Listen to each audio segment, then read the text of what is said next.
Senador, e qual é o papel, na sua opinião, do ex-presidente Jair Bolsonaro, que já teve julgado pelo TSE a sua impossibilidade de se candidatar nas próximas eleições, que tem uma série de processos também que dão ideia de processos persecutórios hoje no Supremo Tribunal Federal, além de todas essas movimentações de investigação da Polícia Federal comandada pelo ministro Flávio Dino.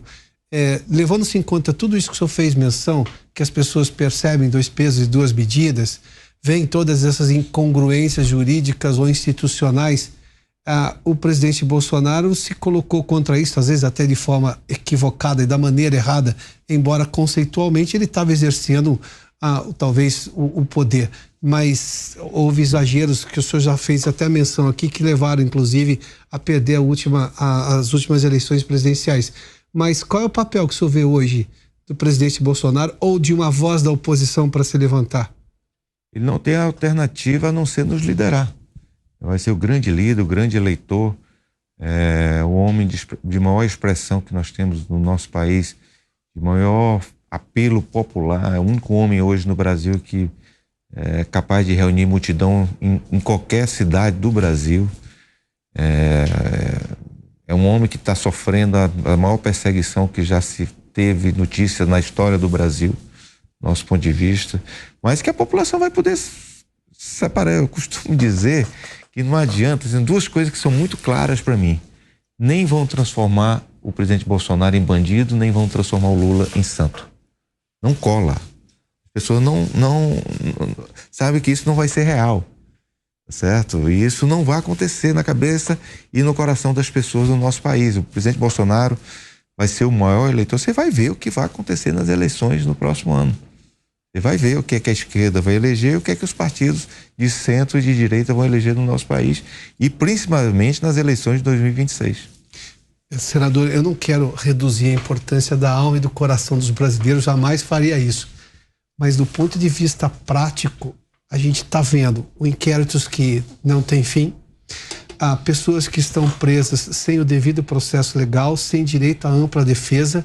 A gente está vendo um absurdo que é uma OAB silente, acuada, não sei se por interesses ou não, mas enfim, silente e acuada ela está, o que vai contra a história vigorosa e notável da própria ordem dos advogados do Brasil. Na prática, nós temos pessoas cerceadas, nós temos receios, como disse o coronel Zé Vicente, pessoas de se manifestarem. Na prática, parece que a gente tem que esperar só as eleições do ano que vem, como o senhor fez menção e que o Christian também questionou. A economia começa a ter problemas, porque, obviamente, a economia reage aos números.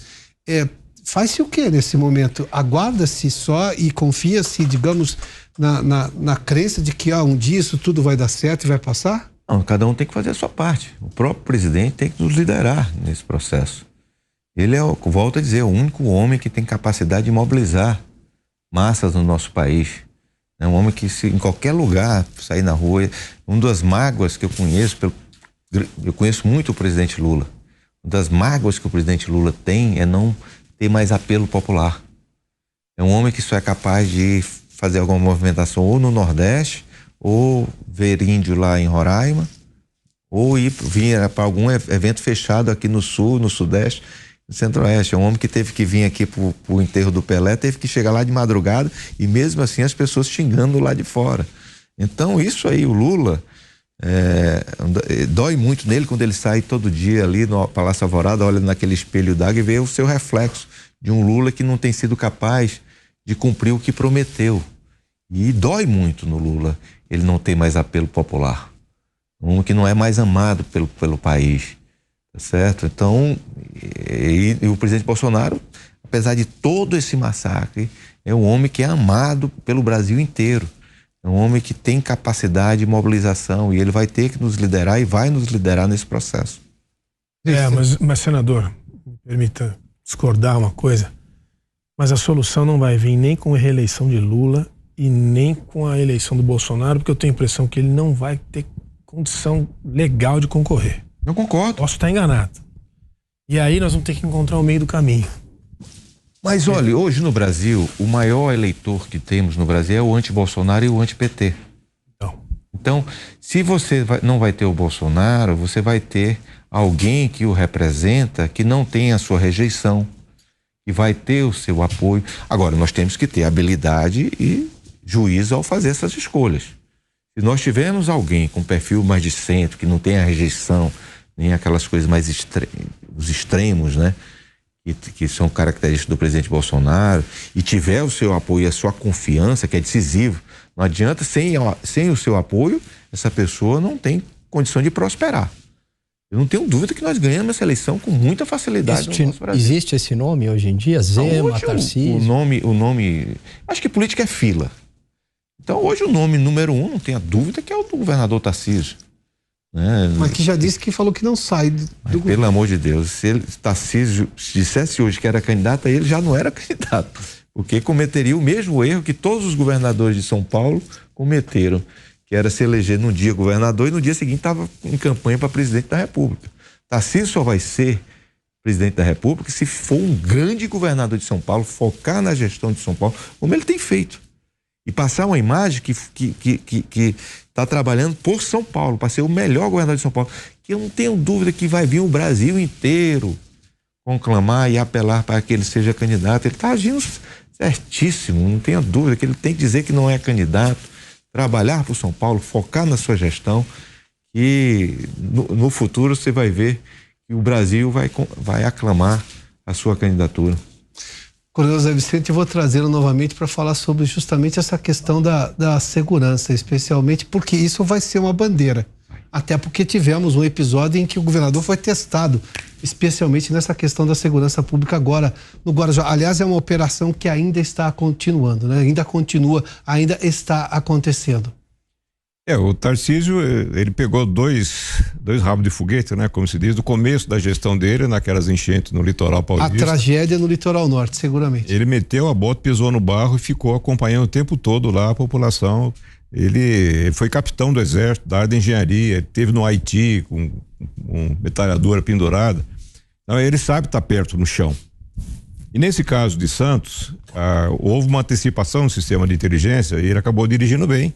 Se houve excesso, nós temos filtros para verificar se realmente houve.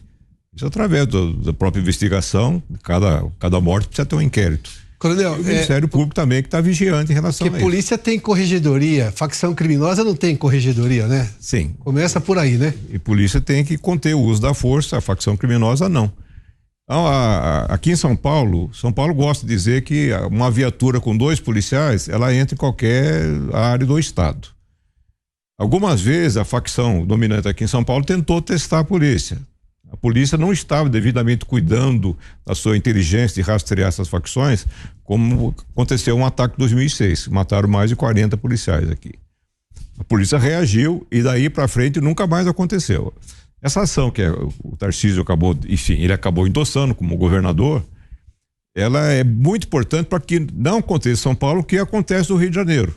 Tem 800 comunidades sob controle do Comando Vermelho e mais de 200 sob controle das milícias.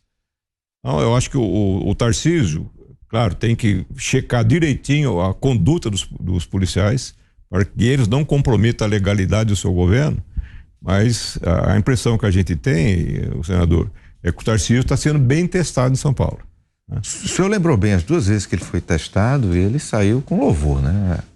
Quando houve aquela questão das enchentes, muito ao contrário do Lula, que pegou um avião e foi para a Índia, deixou o povo lá do Rio Grande do Sul completamente desamparado. E essa questão da violência, a forma como ele enfrentou, eu li a pesquisa, 84% da população de São Paulo aprovou essas medidas. Existe uma expectativa, não é só aqui em São Paulo, é no Brasil inteiro, de enfrentamento. Não tem como se fazer enfrentamento de bandido com flores, não. É com presença, é valorizando o policial, é lógico, coibindo qualquer tipo de excesso. Mas pelo pouco que eu conheço, hoje não tem um cidadão no Brasil que não tem um celular na mão. Se tivesse tido excesso, alguém tinha filmado alguma coisa, isso tinha acontecido e não aconteceu nada. Não tem nenhuma violência policial que foi filmada durante essa operação que tenha tirado o crédito dela, e a população, não só de São Paulo, mas do Brasil inteiro, aplaudiu a coragem do governador Tarcísio e do seu secretário de Segurança, doutor Derrite.